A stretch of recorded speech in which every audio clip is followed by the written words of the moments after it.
Hello everyone, I'm Tarun again in front of you with a module related to speaking.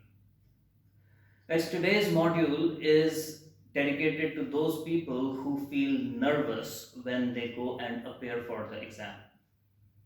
I've come through people who have a good command on English, who are very clear about their concepts of grammar, they know everything about fluency, but they are not able to score good bands only because they start feeling nervous when they appear for the interview.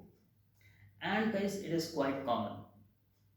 A student who has never gone to a corporate environment, he suddenly goes to a five-star hotel where your exam of speaking is held and everything is in place and every person is talking to him in a very sophisticated way.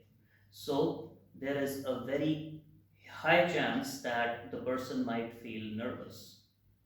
Today, I will discuss five things that can be practiced while going to appear for the interview, and they are very helpful in overcoming your nervousness. So, the first thing that you need to do is try to strike a conversation. When you are sitting outside your interview room and you are waiting for your turn, you will see a lot of people around you. Try to strike a conversation with them.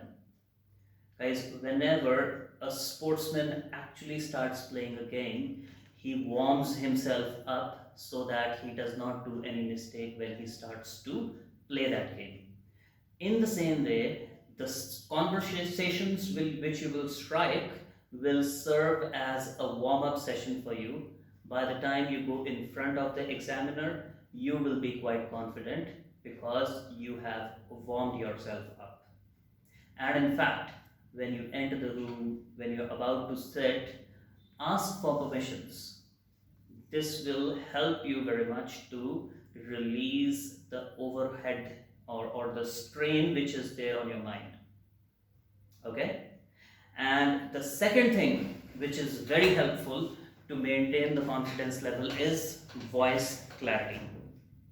Guys, this is a very important thing. Each and every word should come out of your mouth clearly and loudly. And a proper stress pattern has to be maintained. That means you need to give stress, you need to stretch the important words that you use in your statement.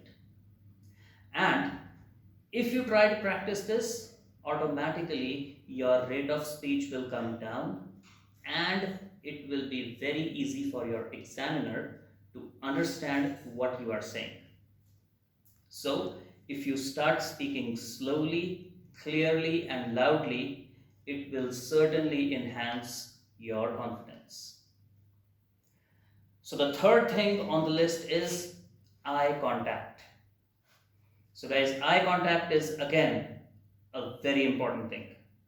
So, if I say that you need to maintain the eye contact, that doesn't mean that you have to stare in the eyes of your examiner. That doesn't mean that if the examiner is not looking at you, even then you have to maintain the eye contact.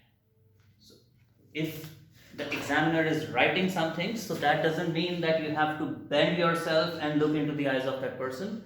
Eye contact is made abruptly. By saying abruptly, I mean to say that you look here and there, and the moment your eyes will come in the contact of the eye of the other person, the examiner will nod his head and he will tell you that he is listening to you. He has understood what you have spoken. So, in other words, by making an eye contact, you are taking a non verbal acknowledgement from the other person that if he is listening to you or not, if he has understood you or not. The same thing happens if a teacher is standing in front of you and there is a class of 30 people. So he cannot look into the eyes of all the 30 people at one point of time. Suppose he establishes an eye contact with one person or one student, that student will nod his head, and that will be a non-verbal acknowledgement given by the student to the teacher that he is understanding whatever the teacher is teaching in the class. So, in the same way, we need to take those acknowledgements. Guys, the fourth point on the list is body language. Body language, your gestures, your expressions, they are extremely important to convey the actual meaning of what you want to say. Guys, conveying the actual meaning is that with the help of your stress pattern, you can actually change the meaning of the sentence which you're saying. And with the body language, the other person comes to know that how confident you are. So guys, the body language includes your hands as well, but in case of IELTS, your facial gestures are very important, but there should not be a lot of hand movement. They say that if the hand movement is more, that means you are not feeling confident.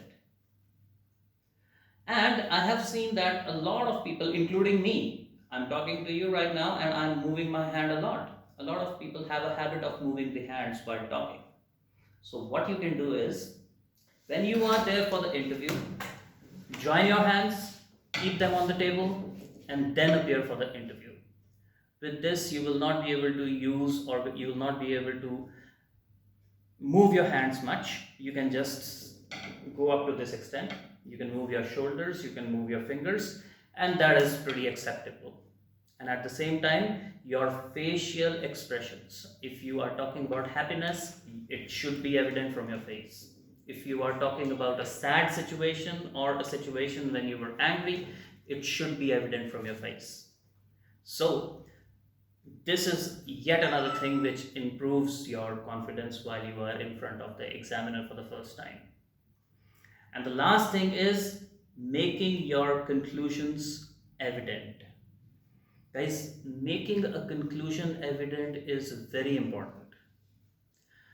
There is a mental block in the minds of a lot of people that whenever they are done with all the material or all the ideas that was there in their mind, they do not want to stop speaking, but they don't know what to speak, and you end up goofing up, and that depicts your inconfidence.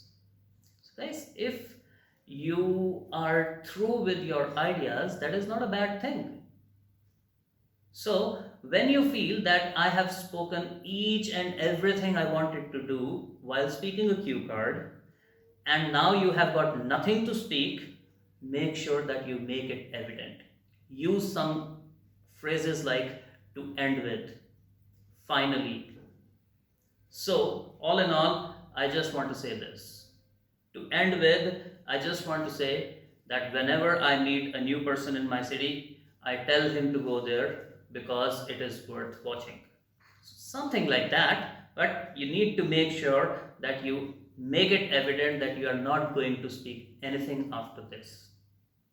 So, these are a very general things which I have explained you, which you can practice to maintain your confidence level. But actually, there are advanced studies, there are a lot of different things depending on the kind of person you are that I can suggest you to improve your confidence. If you want, you can get in touch with me on my phone number, that is 78144 I use WhatsApp on the same number. If you want, you can enroll with me for your online IELTS classes. And if you're watching this video for the first time, please make sure that you subscribe the video and press the bell icon so that you can get the notifications of my subsequent videos. Thank you.